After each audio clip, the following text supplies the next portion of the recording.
하나님의 말씀 호세아 7장 1절에서 7절의 말씀입니다.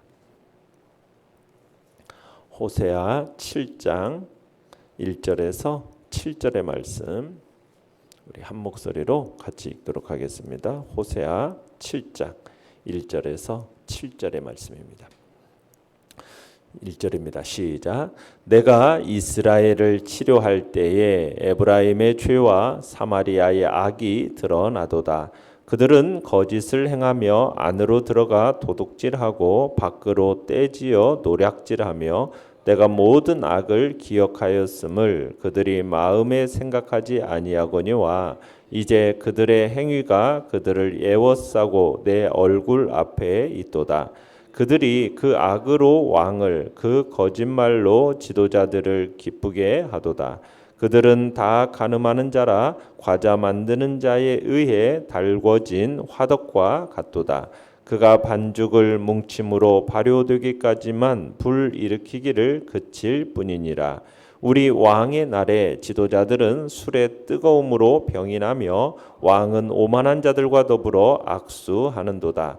그들이 가까이 올 때에 그들의 마음은 간교하여 화덕 같으니 그들의 분노는 밤새도록 자고 아침에 피우는 불꽃 같도다. 그들이 다 화덕같이 뜨거워져서 그 재판장들을 삼키며 그들의 왕들을 다 엎드러지게 하며 그들 중에는 내게 부르짖는 자가 하나도 없도다. 아멘. 오늘 말씀의 제목은 달궈진 화덕을 어찌할꼬라는 제목으로 말씀을 나눕니다.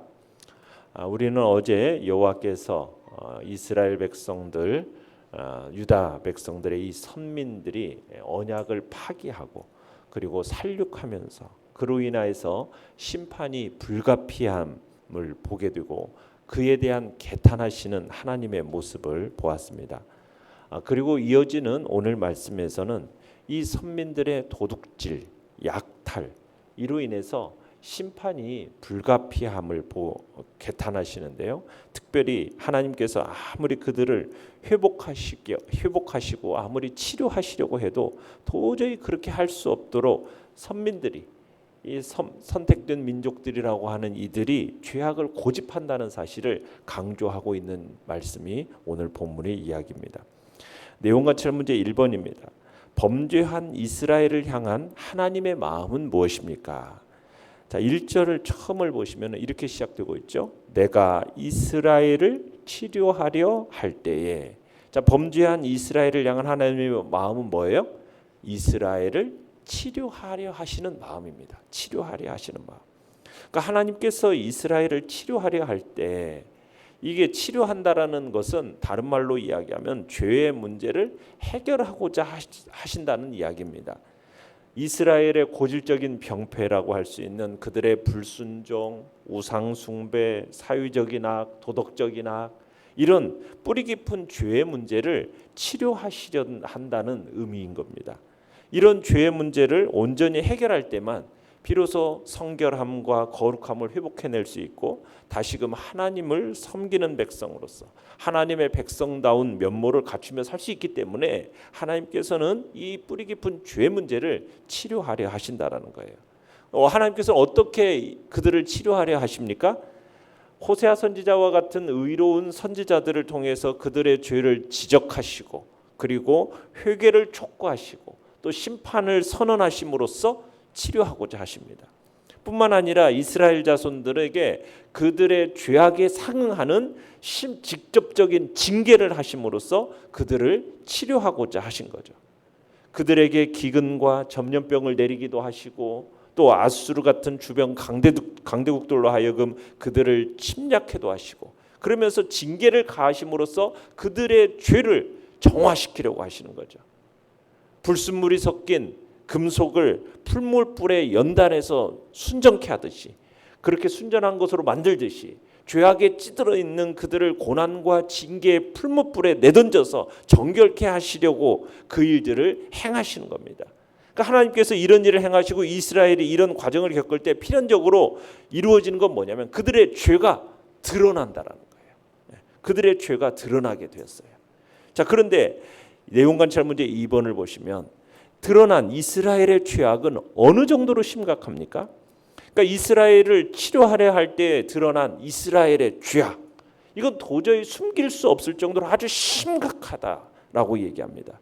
자, 1절을 다시 한번 읽어보겠습니다. 시작. 내가 이스라엘을 치료하려 할 때에 에브라임의 죄와 사마리아의 악이 드러나도다. 그들은 거짓을 행하며 안으로 들어가 도둑질하고 밖으로 떼지어 노략질하며. 자, 그들이 행한 죄악은 어떤 죄악입니까? 거짓을 행합니다. 도둑질합니다. 노략질을 하는, 구체적으로 지금 언급하고 있죠.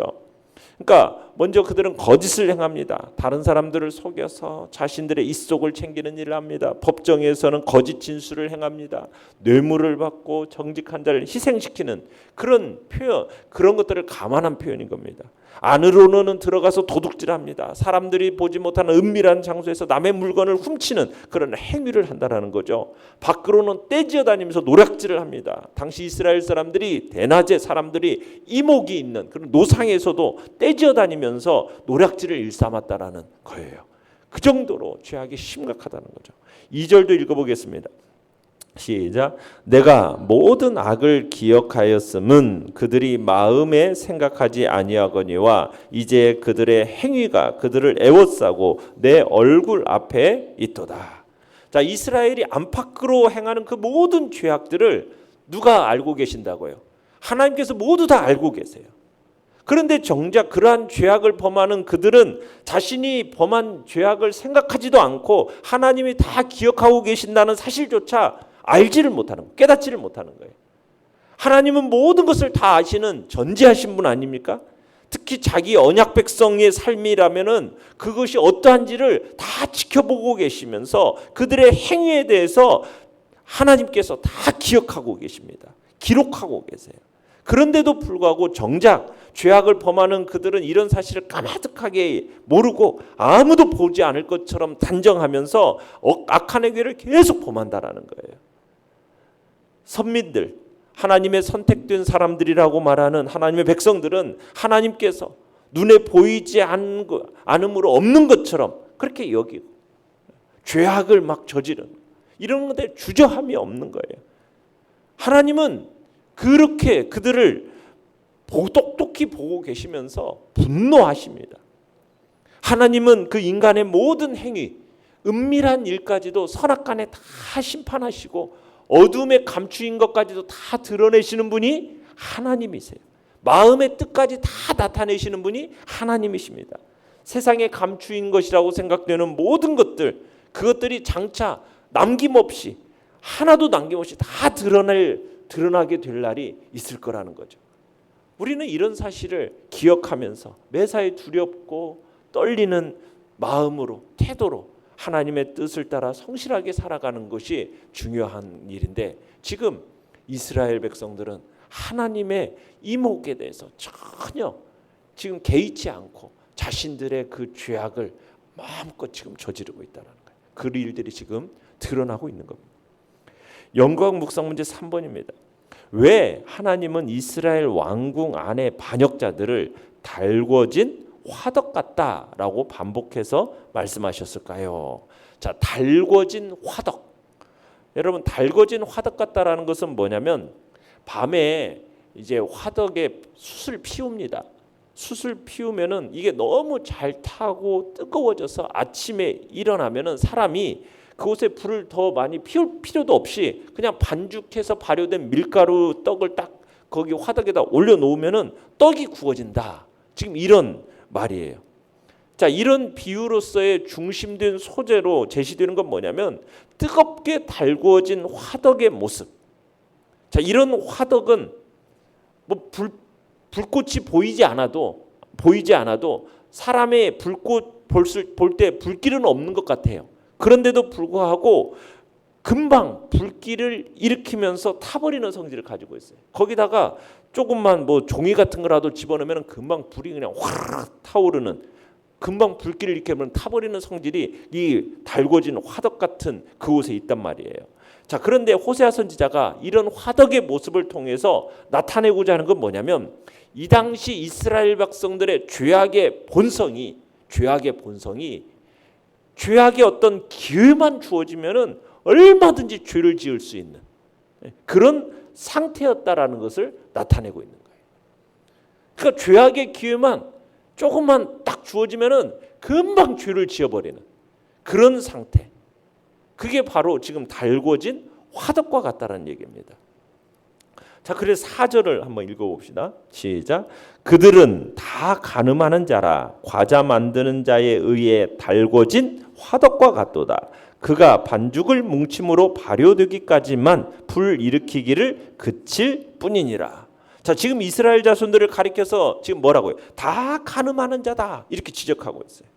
그러니까 지금 이 이스라엘 백성들이라는 사람이 지금 음행을 저지를 기회만 주어지면은 그 자리에서 즉각적으로 음란한 일을 자행한다라는 거예요.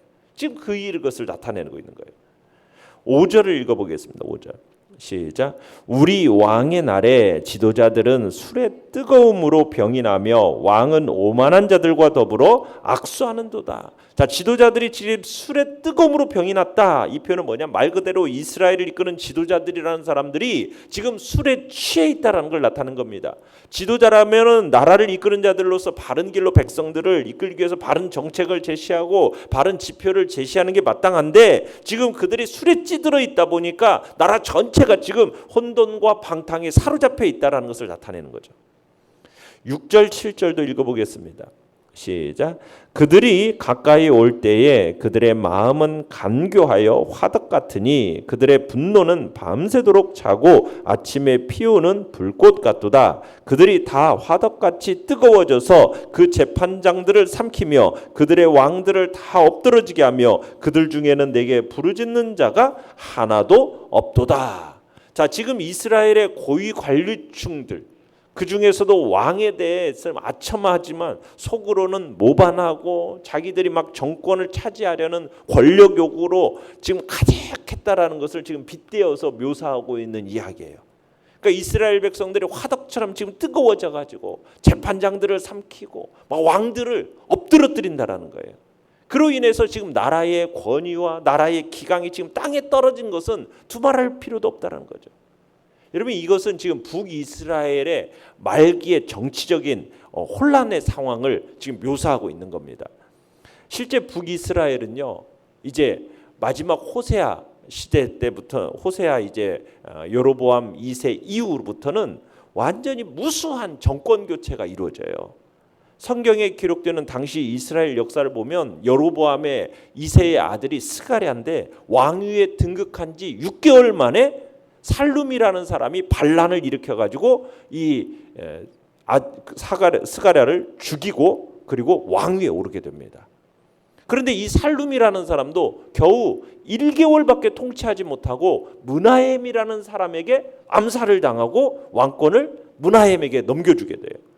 또 그런가 하면 이 므나헴이라는 사람도 10년간 통치하다가 그 아들 부가이야에게 이제 왕위를 물려줬는데 이 부가이야라는 사람이 왕위에 오른 지 겨우 2년 만에 또 베가라는 사람에게 암살당합니다. 그리고 베가 또한 역시 이제 통치하면서 한 20년 동안 통치하다가 결국 이스라엘의 마지막 왕 호세아에 의해서 암살돼요. 그러니까 끊임없이 이 반란과 암살이 반복되는 상황이 북이스라엘의 말기의 정치적인 상황이에요. 그러니까 사회가 극도로 혼란스러웠던 거예요. 그러니까 북이스라엘은 음란과 방탕과 술수와 폭력이 난무하는 그런 사회가 되어버렸다라는 거죠. 자, 느낀 점은 4번입니다.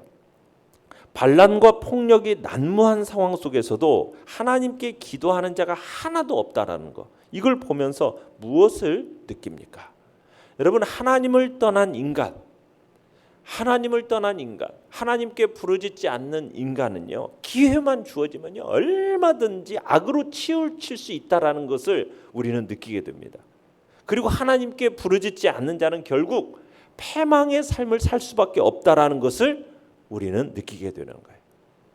북이스라엘은 혼란이 수십 년간 계속됩니다. 정치적인 격변으로 인해서 사회가 여러모로 고난을 당해요. 그러한 때에 여호와께 도움을 얻고자 부르짖는 사람이 하나도 없더라는 거예요. 그들이 정말 하나님이 필요하다면 부르짖을 텐데 하나님이 필요 없다고 판단할 정도로 정말 교만한, 몹시 교만하고 나라에 전혀 관심을 기울이지 않는 극도로 자기중심적인 사람들이었기 때문에 지금 부르짖는 사람이 아무도 없는 거예요. 그저 기회만 있으면 음란을 저지르고, 그저 기회만 있으면 술 취함과 방종에 사로잡혀 살고, 아첨하는 말을 하고, 그러면서 동시에 반역과 반란을 도모하고, 그런 일들이 막 일삼아졌던 겁니다. 왜? 하나님을 철저하게 떠나서 하나님과 상관없는 삶을 살았기 때문에 이런 일들이 벌어지게 되는 거예요. 하나님과 함께하고 하나님의 은혜 가운데 머무르면 음란한 정욕을 충족시키는 것보다도 가정을 정말 거룩하고 성결하게 지키는 것을 더 소중하게 여겼겠죠. 지도자들이 술에 취하는 그런 술에 사로잡히는 삶이 아니라 하나님의 뜻을 분별해내고 그렇게 하면서 백성들을 이끌었겠죠. 신하들, 관료들은 아첨의 말이 아니라 정말 하나님을 두려워하는 마음으로 정직하게 충언하고 조언을 아끼지 않았겠죠. 모반과 반란과 권력을 탐하기보다 나라의 기강을 바로 세우는데 충성을 아끼지 않았겠죠. 하나님과 함께하고 하나님의 은혜에 머물렀으면 이랬을 텐데, 그런데 지금 이 땅은 어땠다라는 겁니까? 하나님께 부르짖는 자가 하나도 없더라는 거예요. 사람이 하나님을 의지하느냐 그렇지 않느냐에 따라서, 자기 임의로 행하느냐에 따라서 이렇게 크나큰 차이를 불러일으킨다라는 겁니다. 우리 역시 예외가 아닙니다. 우리도 역시요, 죄의 부패한 본성을 가지고 여전히 죄의 부패한 본성을 가지고 있는 존재들입니다. 우리도 마찬가지예요. 이 부패한 본성을 가지고 있기 때문에 하나님의 은혜가 우리에게 머물러 있어야만이 이 부패한 본성이 우리 속에서 드러나지 않는 거예요. 하나님이 함께 하시고 하나님과 관계를 갖고 하나님께 부르짖으면서 하나님의 은혜 안에 거해야 될만이 이 부패한 본성을 다스릴 수 있는데, 그렇지 않으면요, 정말 불에 달궈진 화덕과 같이 조금만 자극이 주어지면은 우리는 쉽게 불꽃을 피우면서 정말 죄악에 넘어질 수밖에 없는, 결국에는 사망과 파멸을 초래할 수밖에 없는 그런 정욕과 방탕과 패역한 악행을 자행할 수밖에 없는 존재가 우리 인간이라는 사실입니다. 마음이 하나님에게서 떠난 사람은 항상 극악한 악쪽으로 흐르게 되어 있고 사악하고 파괴적인 죄를 지을 수밖에 없는 거예요. 하나님과 함께할 때만, 하나님의 은혜가 우리에게 머무를 때에만 우리가 죄를 멀리할 수 있는 것이고, 순결하고 의로운 삶, 진실하고 가치 있는 삶, 건전한 삶을 살 수 있는 것입니다. 그러기에 우리는 하나님 앞에 부르짖는 자리에 나아가야 돼요. 하나님 앞에 부르짖지 않고서는 우리 스스로를 어떻게 할 수 없습니다. 부패한 인간의 이 본성을 우리가 스스로 자제할 수 있는 존재가 아니에요. 하나님의 은혜가 꼭 필요한 존재라는 거예요. 그래서 우리는 끊임없이 기도의 자리, 은혜의 자리, 말씀의 자리를 우리는 사모해야 되는 것입니다. 그래야 우리가 불에 달궈진 화덕과 같은 우리의 이 죄의 부패한 본성으로부터 우리가 죄 가운데로 흐르지 않는 거룩하고 정말 순결한 하나님이 원하시는 복된 삶을 살 수 있게 되는 것입니다. 결단과 적용 5번입니다. 누군가를 향해 뜨겁게 달구어지고 있는 분노의 감정이 있다면 폭력적 언행으로 폭발하지 않도록 하나님께 나아가 기도합시다. 교회와 일터, 우리나라와 세계의 혼란스러움을 안고 하나님 앞에 중보자로 무릎 꿇는 시간을 가집시다. 오늘의 기도 같이 읽겠습니다. 시작. 불타는 정욕과 추악한 탐욕이 가득한 이 땅을 용서하시고 주의 보혈로 정결케 하소서. 아멘.